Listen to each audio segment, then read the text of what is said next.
Hey everybody, I'm about to do a recording of my podcast, the Footy Notes podcast. So I thought I will try and do a live broadcast of this. Never done one before, but here we go. So this particular episode, I'm talking about um, the Premier League results from the last weekend. Um, so I'm about to start in like any second now. I'm recording a podcast, but I just thought I'll do a video at the same time, see how this works. All right, here we go. Hi, everybody, and welcome to this edition of the Footy Notes podcast with me, your host, Bonisile. Um, in today's episode, I'll be discussing the Premier League results of the last weekend, match day 9. Lots of surprises, and lots of them really good for me. Like just to be fully transparent, I'm an Arsenal fan. For those of you who don't already know, so it was nice that Arsenal played the game on Friday and actually won. It then allowed me to enjoy all the football that was to follow. So the first game I'm going to talk about is Chelsea 7-0 against Norwich City. And I mean, this game was an early morning game, and I've tried to watch it after it was live because it was just too early, like 6:30 a.m. my time. And because I'm not a Chelsea fan, I wasn't going to get up at that time. So anyway, um, seems like the players that really made the biggest impression. Chelsea have lost um, Lukaku and Werner. They had lost them in the midweek game in the Champions League against who are they? FC. Like I don't even know why um, Tuchel decided to play Lukaku, and maybe Lukaku wanted to play a Champions League game and be rested for the Premier League game against Norwich. Who knows? But it just didn't make any sense that he needed to have that firepower on the field against that team, and then lost two of his main attackers in that effort. Um, Chelsea would go on to win by 4 goals in that game, and then in this game they won 7-0 thanks to goals from Hudson-Odoi. Mason Mount got himself a hat trick. Ben Chilwell um, scored, and then Max Aarons conceded an own goal. Oh, those were the six goals. I'm sorry, 6 goals that Chelsea scored, and then the own goal made it 7. And instead of Lukaku, they've done this before when they played Havertz in the false 9 position. It worked well. I mean, there was not really a whole lot to talk about in this game. In that, Norwich have been trying to be more defensive with a 3-5-2 and try to, I guess Farke is trying to learn his lessons from previous times when he's been in the Premier League, when he just attacked, and didn't try to make adjustments for the level. And so they were vulnerable defensively in the previous time they were in the league. Hopefully this works for them. We will see. It didn't work at Stamford Bridge on Saturday as they got slaughtered. And then the next game I'll be talking about is Manchester City against Brighton. Now, this was a very exciting game. I really, really enjoy watching Graham Potter's team plays because he, with very little resources, is one of those managers in the Premier League that will give you an entertaining game. The first time I saw a team of his play was when he coached Ostersund, and they played against Arsenal in the Europa League and actually beat Arsenal at the Emirates. And I didn't know actually at the time of the game that he was an Englishman coaching the team. And it's only in the aftermath of the game, in the post-match interviews, and I heard, oh wow, this guy's English. And anyway, he then went on to Swansea and then got himself this job at Brighton, and he's transformed the way they play.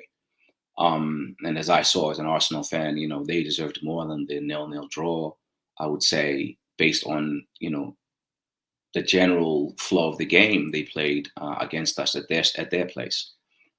We stuck it in and we walked away, luckily, with a 0-0 draw, we being Arsenal. But I did think in this game, he's been kind of doing a Marcelo Bielsa approach of like, going toe to toe and playing men for men, which has been an incredibly bold strategy that I think will work against most teams in the Premier League.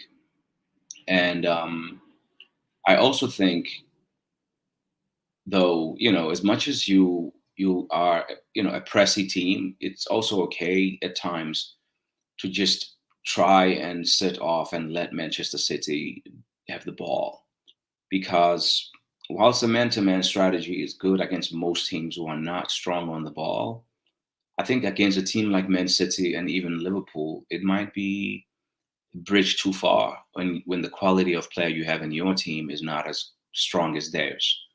And I think, yeah, the bollocks in showing up, and trying to do that, maybe at 2-0 they should have stopped, but they didn't. And I felt like, it left them at a disadvantage because Manchester City have just flat out better players, and they were cut open too many times.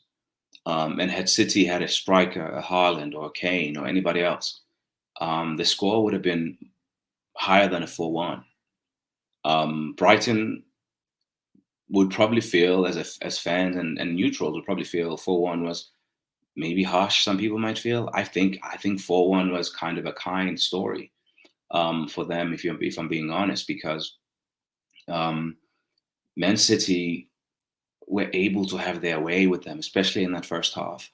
In the second half, they adopted a different strategy of like, okay, we're not gonna go toe to toe. Same kind of formation, but like they at least would let City have the ball in City's half. And as a result, Brighton actually gained a little bit more momentum in the game and started to get a little bit of a foothold. And I think the introduction of Tariq Lamptey was very helpful in the way Brighton was able to advance, because now it gave them a threat on the right-hand side as well as on their left-hand side. On the left-hand side, they had Cucurella, who has been a very good addition at wing-back. But Tariq Lamptey gave them, an option on the right-hand side that was a little bit more, it gave City things to think about, because the boy is really tricky on the ball and really, really talented, thinker as a football player, speedy, good 1v1, and he's two ways. He will run back as well. So Brighton, I think, got a consolation goal, in like the 80th minute or something, 81st minute through McAllister. But like City, it basically, I mean, they play without a striker and they look like they're going to challenge for the Premier League, maybe even win it this year. Um, 2 goals from Phil Foden, Gundogan, and then Mahrez scored one. Like after the penalty made it 3-1 for Brighton. Mahrez scored a goal to make it 4-1, which was it was not a flattering scoreline for Man City to win 4-1 in this game, because they had just been amazing throughout the game. And Brighton, kudos to them for making the adjustment, but it was a little late when they made it. And then there were a couple of draws on Saturday. Not a whole lot to talk about. Newcastle playing their first game without Steve Bruce. They were traveling to Crystal Palace. 2 really good goals. And Newcastle were lucky not to lose this one, because Mark Gahey held down a Newcastle player when Benteke scored a towering header to make it 2-1. Benteke had scored first to make it 1-0 to Palace, and then Newcastle replied through a very beautiful bicycle kick from Callum Wilson. I almost called him Chambers because that's the one Callum I talk about a lot. So yeah, Wilson scores for Newcastle. It wasn't too different from what Brucey had been doing. But this Graham, I forget his last name, guy, did okay, I guess. There was no capitulation, but there was also no new manager bounce, so to speak. So that was a 1-1 draw. Not a lot to talk about there. Wolves, Leeds. Leeds are struggling this year, and they've only won 1 game, and it's just been very, very worrisome as far as their Premier League season. has gone. But I guess this can happen in a second season for most teams. Like just be struggling with like people figuring out how you do your play, and then having to find a way to respond. And Leeds are having to find ways to new ways of beating teams. They've won one, lost four, and drawn four, and they drew this one, and it's deservedly so. They drew this one very late on. They had this very talented young kid. I think he's like 18 or 19 years old, young English kid, left-footed. His name is Gelhardt. He's one to watch for. And there was a stupid tackle on Rafinha by Romain Saiss, which got Rafinha not sent off. I mean, like, stretch it off, and that was a very unfortunate scene in this game. But Leeds were worth the point, but they're not offering much, and I think they're missing Bamford up front.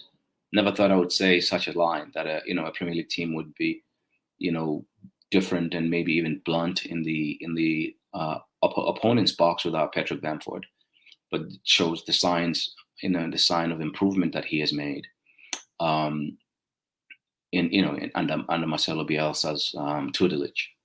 But the other thing that I saw was, I really didn't really give a close eye on this game. Burnley, Southampton. I really don't spend a lot of time watching Burnley. Sorry, Burnley fans. But they could have gotten a win themselves here. Still looking for their first win. They took a lead, and then Southampton were able to do their thing and scrap for a point in this game. From what I could see, I watched like one of those extended highlight things, so I'm not going to talk too long about this game. I did watch the Leeds game though; it was a really good game. But yeah, the Southampton to Burnley 2, there's not a whole lot to talk about there. Both teams needed a win, badly needed a win. And then the game that really was a surprise package for me was Watford at Everton. This game was crazy. For a long part of the game lived up to, for 77 minutes, the game had lived up basically to, what people would have expected, because by that point, Everton were leading 2-1, 77 minutes on the clock. Everton are leading 2-1. But also, like, in terms of like the excitement element of a football match, Ranieri on one dugout, Benitez on the other dugout. Benitez could just as well be an Italian manager because of his style of football. It's not the most exciting brand of football out there. And, the game had lived up to that expectation. It's at Goodison, and most people expected a home win there, even without Richarlison in the starting lineup, who then came on and scored actually the goal to break the lead for Everton from 1-1, because it was 1-1 when he came on, and he scored very quickly after a few minutes after coming on. A good header from a very average cross into the area by Michael Keane, and he scored a diving header to make it 2-1. And they had missed him, so it was good for Richarlison to make a comeback for Benitez's team. But at the same time, I would say, the game hadn't given much, man. But then what was to happen was Watford went like prime Barca, prime Madrid, I mean, whichever, or like maybe Man United, Fergie, in the, between 1996 and 2008. Like any team, any good Manchester United team could have done this, right? Maybe even Arsenal teams under Wenger in that stretch between 97 and 2004 would have done something like this, going from 2-1 down with 13 minutes left on the clock to win 5-2. Everton did leave a lot to be desired with their defending, but shout out to Josh King, who got his hat trick. He was at Everton, actually, crazily enough. last season, and then I guess they didn't want to take him permanently or something. Left, finds himself at Watford, and Watford flipped this game on its head within a 2-minute period when they scored on the 78th minute, and then on 80 minutes scored again. So they went from 2-1 up, 2-1 down, sorry, to 3-2 up within a space of 2 minutes. And then after that, that left Everton chasing the game, trying not to lose at home. And as a result, got themselves in some major trouble on the counter-attack. But, Watford are an interesting team because they do have some really good players in there. It's easy to forget that they got Sissoko in there too from Spurs, who's not a top 4 player, but like Sissoko, remember when he played for a Newcastle team? He's good for these teams that are like mid-table and lower half of the Premier League because he's got a lot of experience. He's a good athlete in the middle of the park who can run both ways. Not always got the end product, but he will work, and he will, at this age, he'll probably be one of the guys you can trust in the changing room or locker room if you're in America, to help the team. And then the next game that I will talk about was Brentford and Leicester. And this one, I can't help but just love Brentford. They are the biggest fuck you to the Super League. I mean, I'm not one of those people who think the Super League was all bad. I mean, I don't think it was a good thing to bring into the game. I also, though, think the reaction was so strong for the wrong reasons for some people, especially media and football's governing bodies, like FIFA and UEFA, because I thought these guys were, going to be disrupting the thing. Now, their idea wasn't cooked very well. So, like, their idea, I'm not behind the idea, but I can see why some people in football would think something needs to change. I can see that. I'm not pro or anti Super League. I just think, though, something like this, and Leeds last year and Wolves a couple of years before, and Sheffield United, who then struggled in the second season and got sent off. I'm sorry, I'm relegated, sent off. Fucking hell. But Brentford have been giving teams the business. They back off for nobody. They really don't give a fuck. And I like how they play. Again, in this game, they lost to Leicester, on a counter attack, and they got sucker punched. They were actually outplaying Leicester for most of this game. The way they match you man for man, the way they press, the way they work.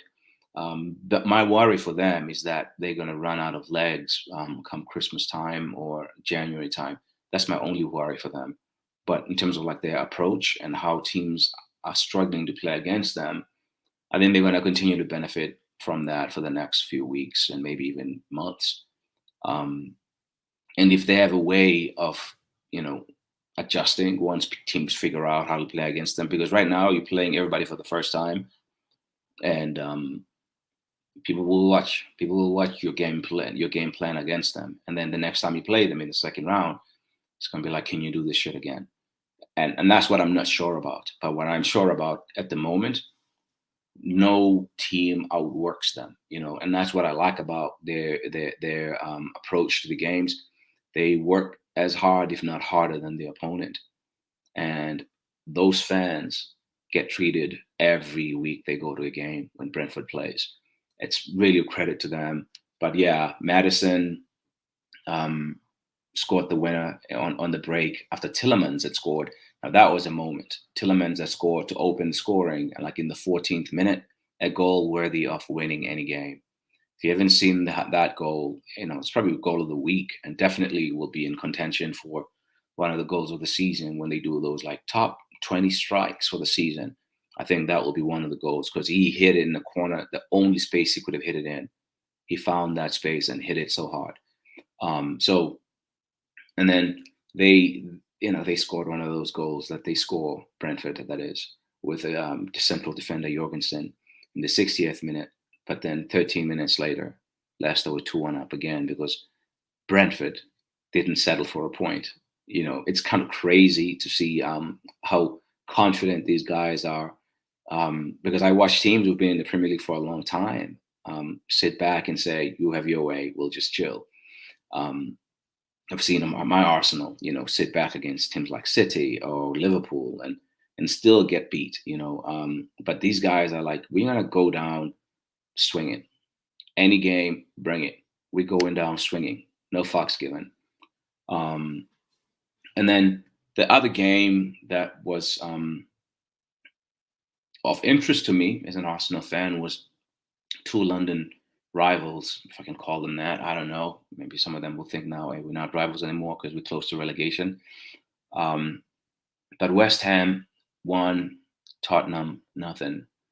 And this game was really, really, again, like I said about Watford and Everton. It was a game that mirrored the people's in the dugout in terms of like their coaching styles, the brand of football they like to play. And I think Rafa and Ranieri are very similar to David Moyes, Nuno Espirito Santo. Both managers, solid, kind of like rigid styles of play, and it's no coincidence that West Ham did Spurs on a set play, right? Thanks to their talisman and leading scorer, Mikel Antonio. Kind of like it's not a goal to rave home about, but it's a goal that counts like all the rest, right? But the game was very much like, West Ham played better in the second half, played better than Spurs. Spurs are looking to break on West Ham using Son's pace, and just Dombele probably was the one player I would say played well for Spurs. Took a few kicks from some of the West Ham center halves, excuse me. But yeah, he's played himself um, into Nuno's team, and I'm happy that to see him play because he gives them something different. All the other players are very much like structure players in the Spurs team. He gives them a little bit of a creative edge, and on this day it wasn't to be enough because West Ham's midfield is full of workhorses. Declan Rice, the Croatian kid, the Czech kid. What's his name now? Suchek.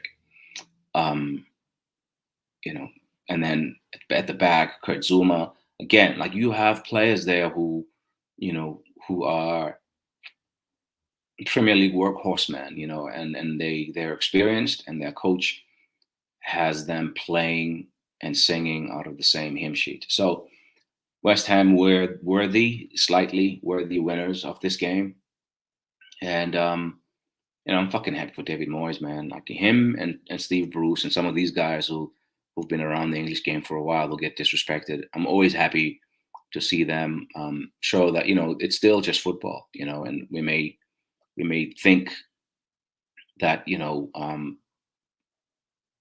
let me start over in that sentence. Sometimes as football fans, we're very impatient and we are very, very ageist towards players and towards managers. And so, yes, it's nice to get the fresh new toy, but also, David Moyes is showing that I'm not saying he should have been given Ole Gunnar Solskjaer time at Manchester United, but I do think he's a better manager than Ole, if you ask me. Man United fans may laugh at me for this because they didn't like what happened with Moyes at their club, but I think he's a better fucking coach than Ole overall because his CV says so. I'm not saying it because I'm trying to, be banterous or take the piss of the Man United because they got hammered 5-0 by Liverpool on their home turf. But that's a segue, I guess. Moyes to Ole. I'm one who's not gonna say anything about Ole out or Ole in or any manager in or any manager out. Even in my own club, I don't kind of like to say talk like that. But this guy, luckiest manager in football. Um, and I don't want to talk too much about him, but I will say there is no way he's Manchester United's manager if he hadn't played for them and been a nice guy that he is, and everybody liking him. On his CV is not one that screams Manchester United manager. And as Manchester United manager, I think he's done a good job in consolidating. And maybe he'll put egg on all people's faces and win.